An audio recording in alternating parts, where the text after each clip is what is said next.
Well, dating in Africa is fun because there are a lot of things involved. One is the cost of living here is slightly lower. The cost of restaurants or even apartments when you want to take your loved ones, when you want to go on a trip in Uganda, in Africa, it's fun and because it's cheap. But we want to understand it from an African American perspective. How is it dating like? But also the question, the big question, why do African Americans prefer, or why are they so much in love with African women? And today to discuss that topic, we have Mr. Oshay Duke Jackson, a friend of mine. We've been, talking for a couple of, months now, but here we get to actually talk and, talk to each other physically. He runs a couple of, YouTube channels, but we'll stick to Kenganda. If he wants, he can mention the others. Now, Kenganda does quite a handful of things: relationship, African content, Ugandan content, and everything. Right. Why am I even talking on your behalf? Thank you so much. How are you today? I'm doing pretty good. I'm glad to have you here. Yes, sir. Yes, how sir. How is life, first of all? Life is getting great. Great. I'm on Kenganda Duke's channel, man. So I feel blessed. Okay. I feel also blessed having you. I mean, this is a dream come true. Okay. Most of our African American brothers in the US are not yet coming here soon. So seeing you around is a blessing. Let's delve into the discussion. Why do African Americans love African women?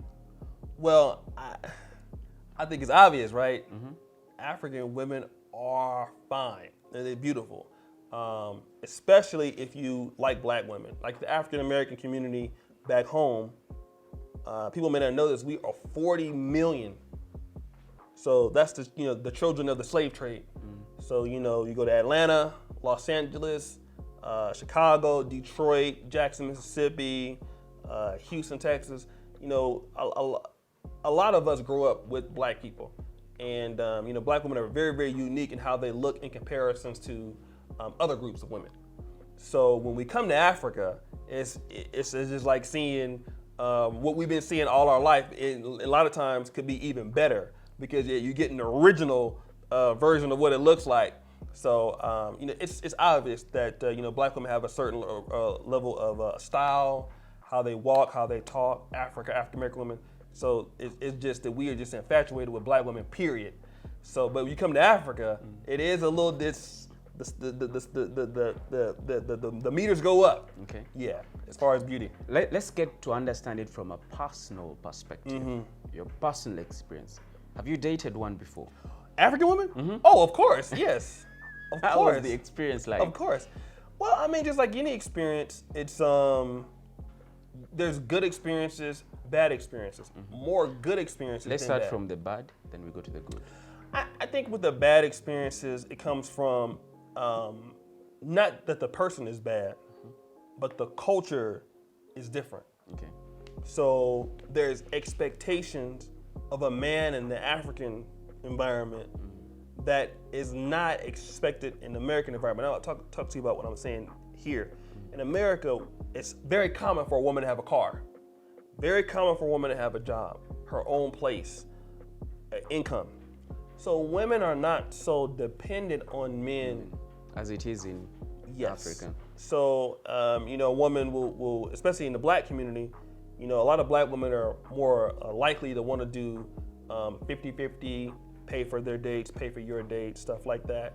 And so when you come to Africa and you deal with a woman, you might think that woman is trying to be a gold digger because that woman is trained that you gonna put everything is you gonna pay for it, okay? Which I don't really have a problem with that, but when a woman... But maybe for somebody that had gotten used to the other American way, they find it hard. Yes, because in America, a woman will go 50-50. I've had my girlfriends come and pick me up in their cars and take me out to Valentine's Day dinners. That's not gonna happen in Africa, right? And so when you come from that environment, you come in here and you're like, wait a minute, you want me to do this for you? But you think like the woman is very, very entitled, but really that's not her being entitled. That's just the way that she has been raised. She's been raised for the man to provide for her, and the way that she contributes is through the other things, the nurturing, taking care of the house, the family. That's how she was raised. And so a lot of times as African Americans, when a woman comes for us and demands for stuff like, I need money for this, I need money for that, like African American women may do that, but it's not like it is here. You know, even if you live in Europe, European women don't do that. But in Africa, it's a different expectation. Yeah. So that's the biggest difference. Okay, so we've talked about the bad side. Talk about the good side. Well, not only we even want to say that's bad, but it's just that not Okay, that's the understanding. unfortunate Yeah, part of yeah. Not understanding the culture. The good side about it is, obviously, African women are very, very feminine. You know, now they're not. Now, I'll say another part of the bad side is, if we could say that, they're not as affectionate as you know, women in the West or Europe. What exactly is it that you're trying to say? Well, African. When you say they are not as affectionate as Yeah. they are the ones in the West. Women in America are more touchy-feely, more romantic, more into stuff like that. African women, you know, like you were talking about offline. I mean, you're talking about how the U.S. the TV portrays romance as a certain way, kissing, And so our hugging. Ugandan or African women have that perspective, like they want us to do exactly that, Yes. which unfortunately, maybe we've not been trained to be exactly like the West. Yeah, and the women here are not like that. They're not like, you have to really bring that out of a woman. Now, every woman wants to be cared for and loved on, but that's just something that women here don't do as much. So if you're coming from, you know, more of like a Latin America, if you've been like, I've been to Brazil, where the women are just very like overpowering with their affection. African American women are very, very affectionate. You know, they'll do so in the text messages. They'll do so when you see them. They're more, you know. But African women are not like that. So that's a very hard thing for a lot of guys. Is if you date African American women, date African women. African American women are much more affectionate. Okay. Talk about communication in African relationships. Well, that's also a hard issue because a lot of African women, they can speak more than one language, but they'll prefer the language that they're from. Like I was dating a girl in South Africa. She spoke a lot of Zulu and Xhosa and Xhosa. I don't know how to mispronounce it, but she spoke Zulu in Johannesburg. And the thing about it was there are certain things that she couldn't say to me. She'd have to think about it in English, but in Zulu it would come out better. So that's another hard thing. But I think the communication is a woman knows that she's appreciated. A woman wants to know that she's being valued. A woman wants to know that she is cared for, that you have her back. And I think that the African women, if you can show that, they really, really appreciate that. You know, that you're thoughtful. You know, I think that's one of the things that African women, when you're thoughtful, it's appreciated in America, but here it's much more appreciated. And I think even back home. Okay. Yeah. Let's talk about infidelity and faithfulness within. You know, we're handling the big topic. Oh yeah. Why you, the African Americans, are so more into the African women. You understand? So we want to actually try to understand almost all the, you know, the nitty-gritty involved. Yeah. So let's talk about the infidelity and the unfaithfulness. Yeah. Are they faithful as the ones in the West? Let me tread lightly. I will say that infidelity in Uganda, from what I can see, as an outsider looking in, the black community as a whole has a real big problem with infidelity. In Africa, I think that because the economic situation is where it's at, if you are a guy that has a little bit more resources, I've seen like some Ugandan guys here that have a lot of money. You know, I've hung out at Illusions. I know one guy, somebody told me he's making like 400 million shillings a month as a concrete owner, and he had like a lot of babes. So, you know, women will be more competitive for a guy that is a provider.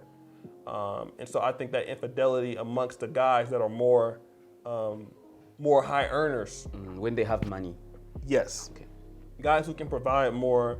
That happens even in America, but in Uganda, I think it's even like worse, right? So if you're a guy that has access, even your wife might, or girlfriend might know that you have other women, and people just downplay it. More so than in America, that's probably not as accepted. But here, a woman may know, like, look, I know that he has other women, you know, even I think here, like, you could have like, I don't know, more than one wife, although I know that it's mostly a Christian country. So I think that a guy that has more money can get away with a lot more stuff here than in America, for sure. I think that guys who are very successful here know that. I think the African American guys may know that might be the case too. So, but I don't really know a whole lot of financially successful African Americans, but I've seen the Ugandan guys that are, a lot of people don't know, a lot of Ugandans have a lot of money. There's just an elite class like anywhere else. And those guys have access to a lot of things, and it's totally okay. Okay. Yeah. As we wind up, somebody watching us today would want to understand, when I go to Uganda and I get a Ugandan woman or an African woman, are they entrepreneur in nature? Entrepreneur? Yes. Yes, that's the mindset. That's very different. I'm glad you put that out. African American women, we have many jobs. Facebook, Walmart, Google, McDonald's, Chevrolet, Ford, Kaiser Permanente, all of these huge American corporations that you can work for, and some jobs may pay $100,000 a year. An African woman knows that, I need to have a boutique. I need to be able to make my own money, because you have to create your own opportunities here. So a Ugandan woman she may even have a job, but she has two business on the side. Like, for example, Jonita, who's the manager of Kenganda, and she works here, but Jonita's a hustler, right? She sells weaves, she sells pajamas, she sells me stuff I don't need, she sells everybody stuff they don't need, right? That's just because that's her mentality. Her mentality is, I need to do this, do that. And so when you get with a Ugandan woman, that's what she thinks about. She's thinking about having an ownership for herself, whereas women in America are very comfortable with, I went to college, I'm working for this corporation, I have these hours set. A Ugandan woman never has set hours. The work has to be done, it has to be done. So that's the benefit also, because I'm also a person that's like that. And so you can help each other and things like that. Well, there you have it. But before we go, there's something that I want him to first, explain to us as we wind up. On your Kenganda channel, I've seen you, try to, bring a couple of women or ladies here and there to talk about dating in Africa. Why did you come up with that segment? Well, I believe that Kingo Batunda, we came over in January, he talked about his experience. And then that video got a lot of views. So once we looked at the analytics, we understood that the African American market, and even the Ugandans abroad, and even Ugandans here, something that everybody wants to talk about is dating. On Uganda, they want to talk about dating in America. So I said, well, you know what? Let's talk more about that. We were doing like Miss Curvy, like in the streets, because we saw that there was a contest, so we continued that. But people wanted to know, what are the experiences? Because people don't know, as African Americans, we are taught to have interest in Africa. So a lot of us want to know what it's like. What is it like, in our real homeland? Because the United States is where we were taken to, but we want to know what it's like. So people are interested about what happens in Africa, because it's an underserved market. So they wanted to know. A lot of guys didn't even know about how beautiful women were in Uganda. They thought like Uganda was just some poor country. True. But people don't know that Uganda has like, I think the third or fourth biggest import of like non-residents, refugees living here. So you'll see Ethiopians here, Eritreans here. South Sudan residents. Yes. So you see a lot of different variety of people living in Kampala and Uganda, period. So I think that was something that was interesting. People wanted to see it. So we just continue to do it. Okay. Interesting. So now you know where to find that kind of content. Go to Kenganda or look out for Oshay Duke Jackson. That's on YouTube. Or you can follow them on different social media platforms at Kenganda Nation. That's on Instagram and of course Facebook. Don't forget to follow me on Instagram as well at Dennis Duke UG. My name is Dennis Duke Waniala. Until then, thank you. Thank you. See you then. Peace.